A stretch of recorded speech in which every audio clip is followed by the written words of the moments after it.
Hello students, तो आज हम लोग बात करने वाले हैं relevant C D S C O guidance and I S O standards. Right. तो सी डी एस सी ओ जो कि इंडिया लेवल पे एक ऑर्गेनाइजेशन है, एक एजेंसी है जो क्वालिटी डिस्ट्रीब्यूशन पे काम करती है, और आई एस ओ जो कि ग्लोबली रिकॉग्नाइज्ड एजेंसी है जो कि डिस्ट्रीब्यूशन या सप्लाई चेन मैनेजमेंट पे अपने गाइडलाइंस देती रहती है। ठीक है, तो आइए बात करते हैं relevant C D S C O guidance and I S O standards. Okay, तो इसमें सबसे पहले जो है आपका सी डी एस सी ओ को समझते हैं। Guidelines issued by the central drug standard control organisation.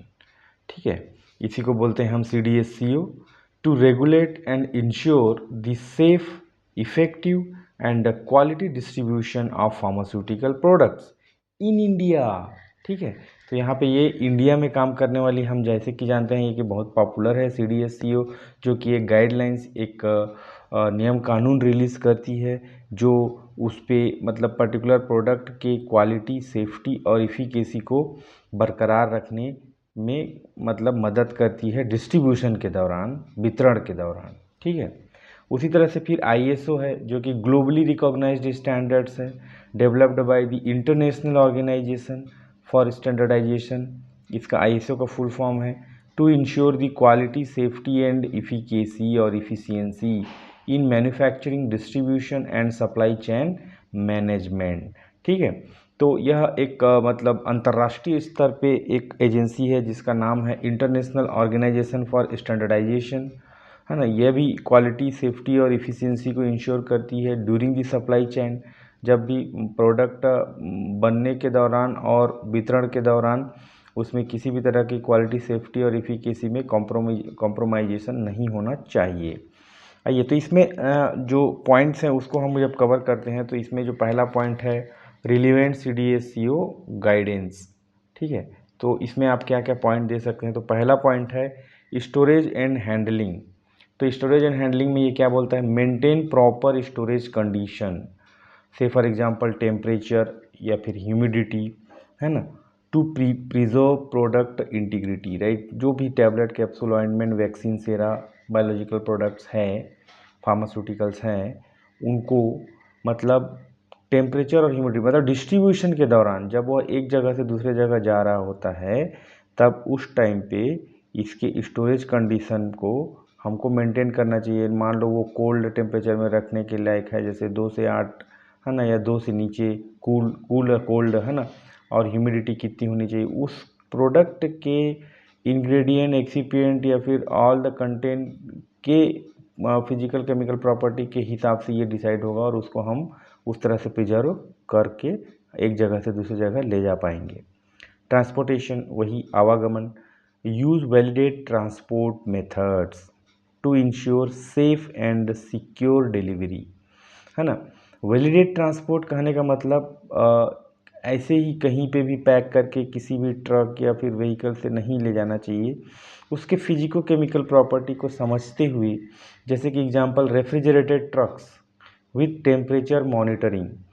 तो रेफ्रिजरेटेड ट्रक जो रहेगा, वो जो कंटेनर रहेगा, जो इनसाइड रहेगा ट्रक का, अंदर का जो रहेगा वह टेम्परेचर कंट्रोल्ड रहेगा, है ना। अगर हम उसको 4 डिग्री में सेंटीग्रेड टेम्परेचर में सेट करेंगे तो पूरा इन्वायरमेंट अंदर का 4 डिग्री रहेगा। भले ही बाहर का तापमान 40-45 कितना भी डिग्री रहे, समर रहे, विंटर रहे, रेनी सीजन रहे, बट प्रोडक्ट पे उसका असर नहीं होना चाहिए, कहने का मतलब।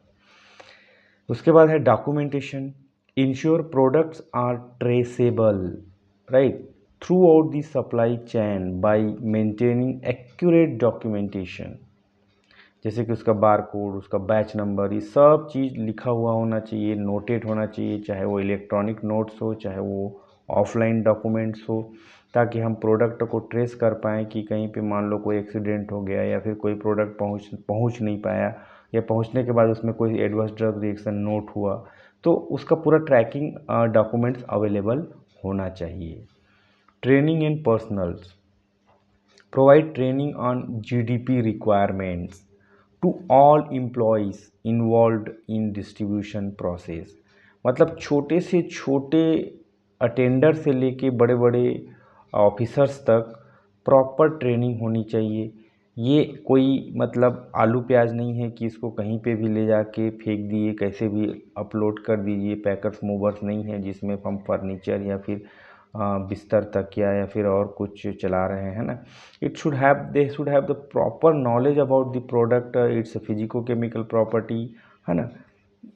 इंस्पेक्शन एंड ऑडिट, तो इसमें conduct regular internal and external audits to ensure compliances with GDP, good distribution practices.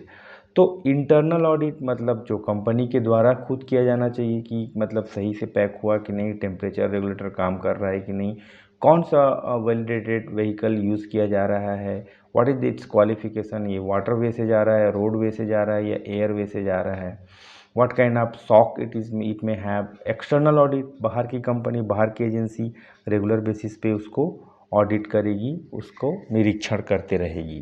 ठीक, तो ये हो गया CDSCO गाइडेंस।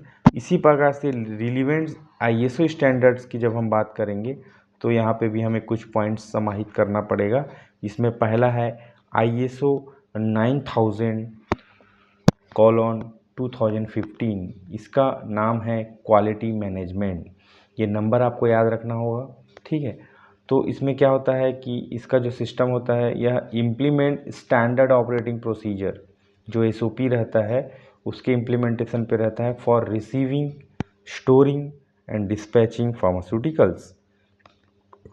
मतलब अगर उसको मतलब कहीं से मंगाने के बाद उसको रिसीव किया जा रहा है या उसको रखा जा रहा है या उसको भेजा जा रहा है, एक्सपोर्ट किया जा रहा है, तो उसमें कौन कौन सी विधि का इस्तेमाल किया जाना चाहिए, स्टैंडर्ड ऑपरेटिंग प्रोसीजर इस्तेमाल उसका मतलब इम्प्लीमेंटेशन होना चाहिए, वो आपको ISO 9000:2015 में मिल जाएगा।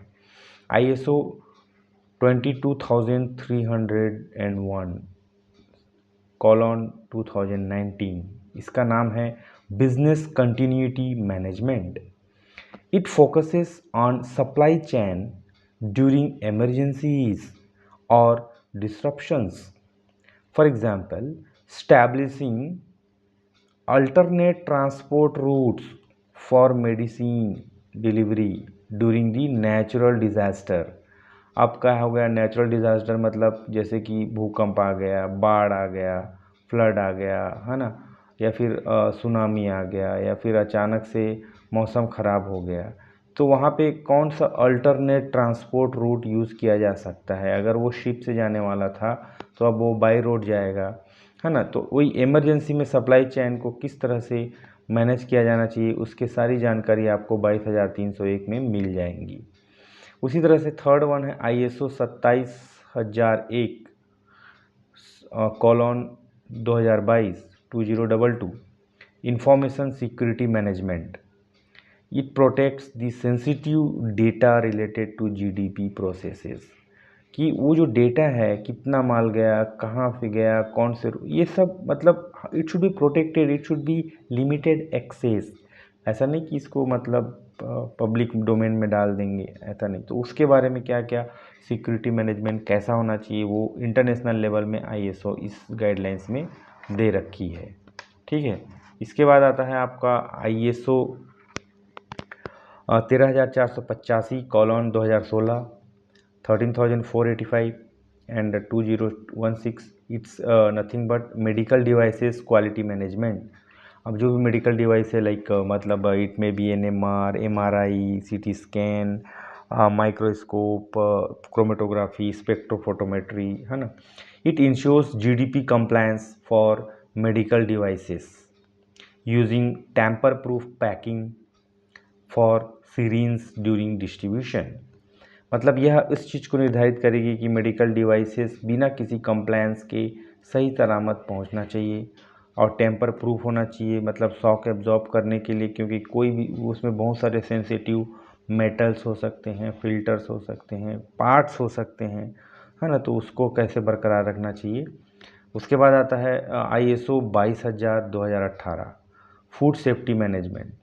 यह कहता है ensure safety in the distribution of pharmaceutical grade food supplements, है ना, जैसे कि न्यूट्रास्यूटिकल्स हो गया, कैल्शियम, मैग्नीशियम, विटामिन्स, प्रोटीन्स, है ना, न्यूट्रलाइट्स, तो वो सब के लिए किस तरह का प्रावधान होना चाहिए उसके बारे में इसमें दिया हुआ होता है, राइट। तो यह हो गया आपका relevant CDS-CO guidance and ISO standards, right. इसमें आपको CDS-CO को एक्सप्लेन करना है, उसमें कौन कौन से प्रोसीडिंग्स होते हैं, उसके बाद ISO को एक्सप्लेन करना है, उसके प्रोसीडिंग्स का आपको पॉइंट वाइज एक्सप्लेन करना होता है। These notes will be available in Telegram channel. Link I will give you in the description box. By clicking the link, you can reach to the Telegram channel and you can download it as a PDF form. If you want, you can prepare your own notes, or else you can read it directly from these notes. Everything has been covered almost. Thank you. Bye.